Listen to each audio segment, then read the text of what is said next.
Senhor presidente, senhoras deputadas, senhores deputados, povo de Minas Gerais, que nos assiste pelas redes sociais, o motivo que me traz a essa tribuna na tarde de hoje, senhor presidente, é um motivo muito especial.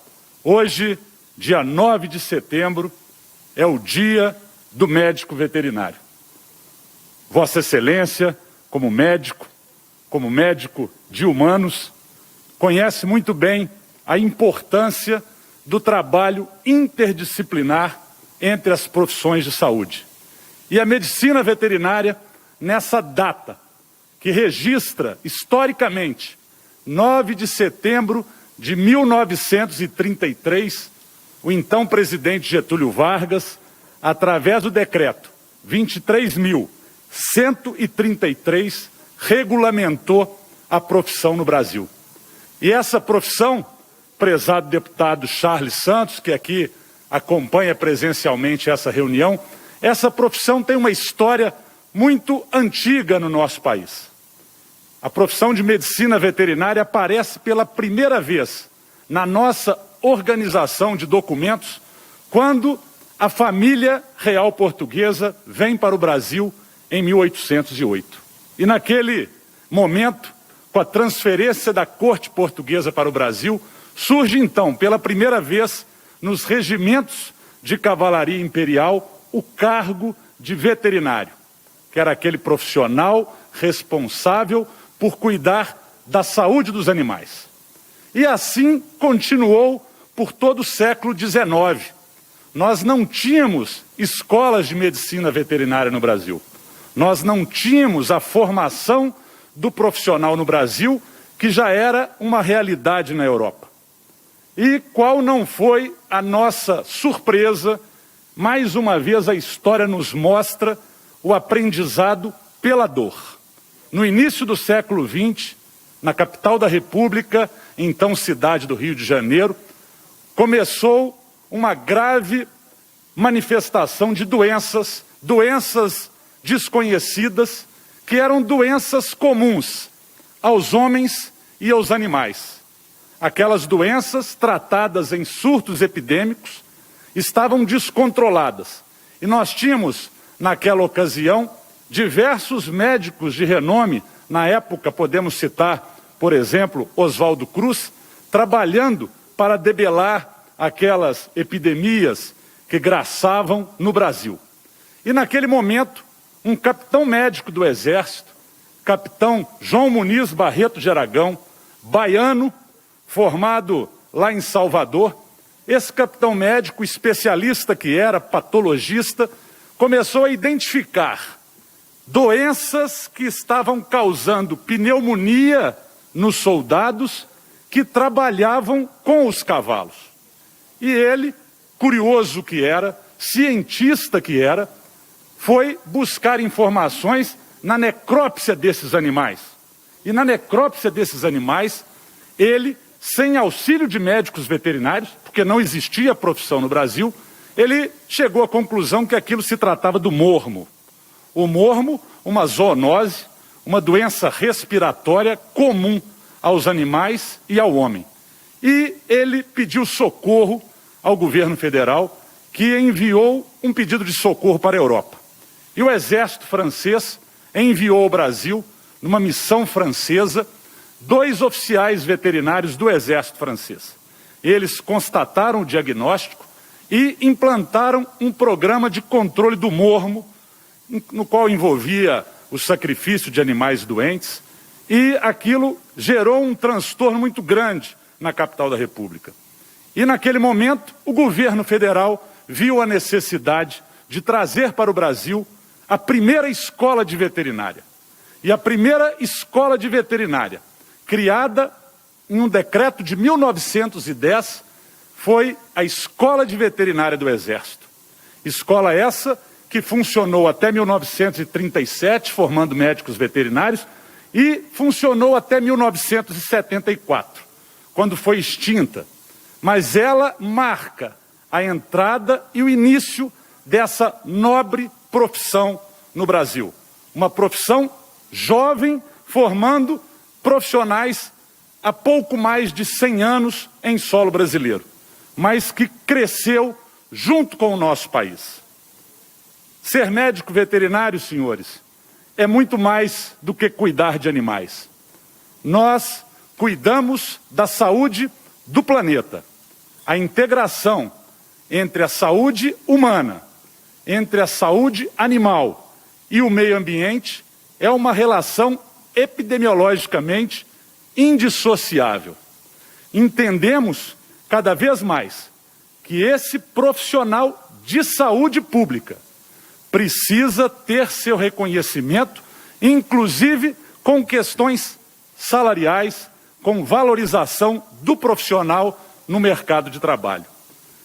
Esse dia 9 de setembro serve para comemorações, mas também serve para reflexões. Reflexões da sociedade e reflexões dos profissionais, que precisam cada vez mais estarem aptos a devolver para a sociedade serviços de qualidade.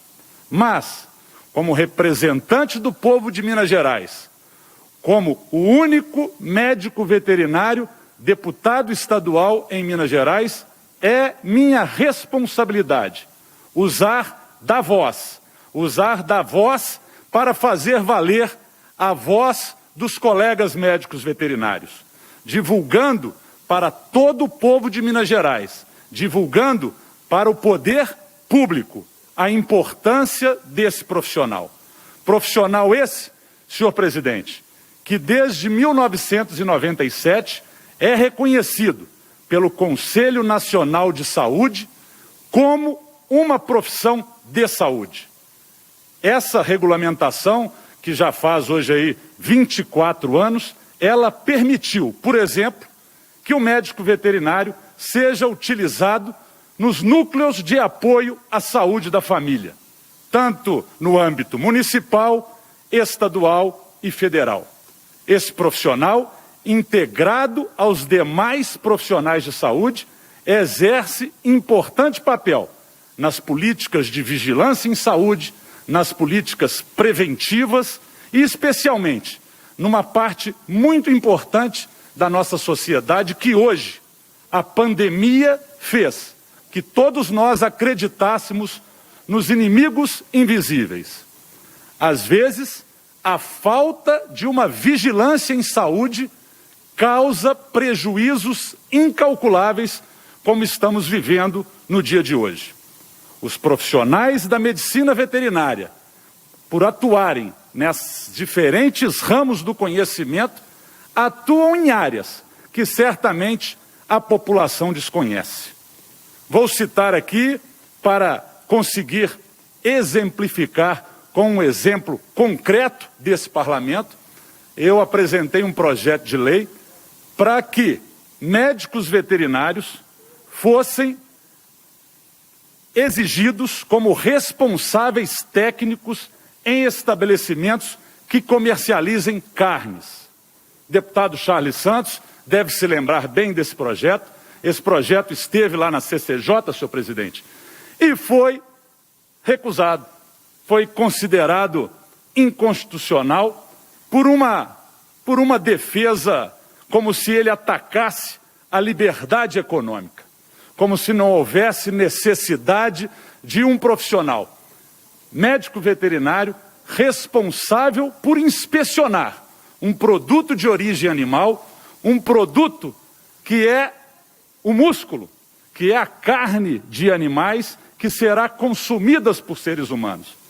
Essas peças cárneas, elas apresentam algumas vezes lesões que somente o médico veterinário, por ser o único profissional que possui no seu currículo acadêmico o estudo das doenças dos animais e da sua anatomia, e conhecedor de que algumas dessas lesões, características numa carcaça animal, não possibilita que ela seja consumida por seres humanos.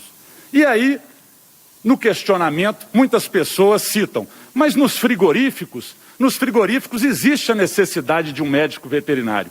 E essa carne que entra inspecionada em um açougue, ela já foi inspecionada anteriormente. Mas a legislação federal, senhor presidente, é muito clara. a Lei 5.517, de 23 de outubro de 1968, que regulamenta a profissão de medicina veterinária, diz que nos estabelecimentos que transformem, manipulem produtos de origem animal, existe a necessidade de um responsável técnico. E essa inspeção de produtos de origem animal, ela possui 3 tripés fundamentais.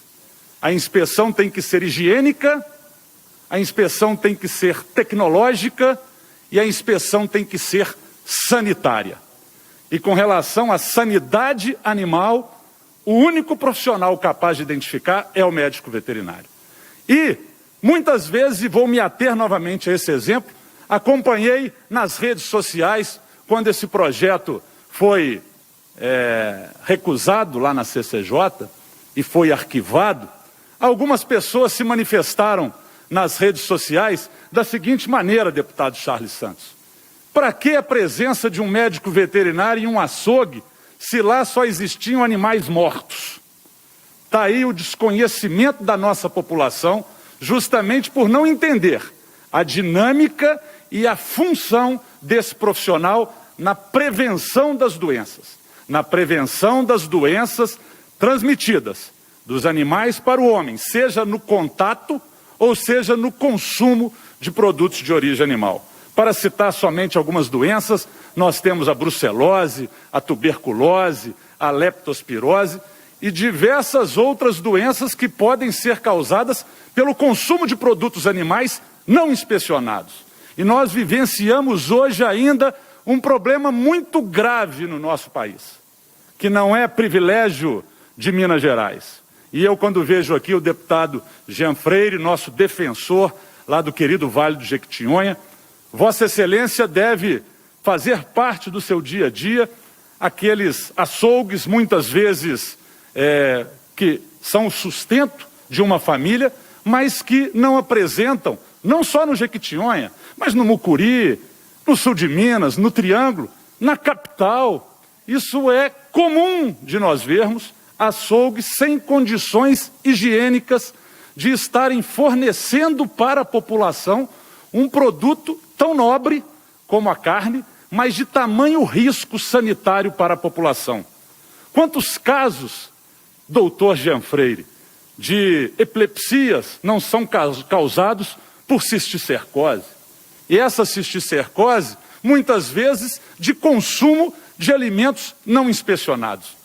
Hoje, dados que às vezes assustam, mas que precisam ser ditos, nós temos ainda um percentual de 40% da carne consumida em Minas Gerais ainda oriunda de abate clandestino, ainda oriunda de animais que não são inspecionados nem ante-mortem, nem durante o seu abate. Então, a presença desse profissional médico veterinário ocupando toda a cadeia da carne e de outros produtos, e aí eu incluo o leite, os laticínios, eu considero um desconhecimento da população com relação à realidade da nossa profissão. Eu, antes de encerrar as minhas palavras, senhor presidente, eu gostaria de dizer da satisfação de hoje ver diversos profissionais médicos veterinários envolvidos nas diversas áreas de atuação, mas deixar essa mensagem para o povo de Minas Gerais, deixar essa mensagem para o Parlamento Mineiro, que o profissional médico veterinário tem muitas vezes a sua função desvalorizada porque as pessoas não conhecem o potencial que esse profissional carrega em anos de estudo em defesa da saúde dos animais, da saúde do homem e da saúde ambiental. Desejo a todos os profissionais da medicina veterinária vida longa, viva o 9 de setembro, viva a medicina veterinária brasileira. Muito obrigado, senhor presidente. Muito obrigado a você, deputado Coronel Henrique. Parabéns por esse dia e a todos os médicos veterinários e por trazer tema tão relevante à nossa sociedade aqui.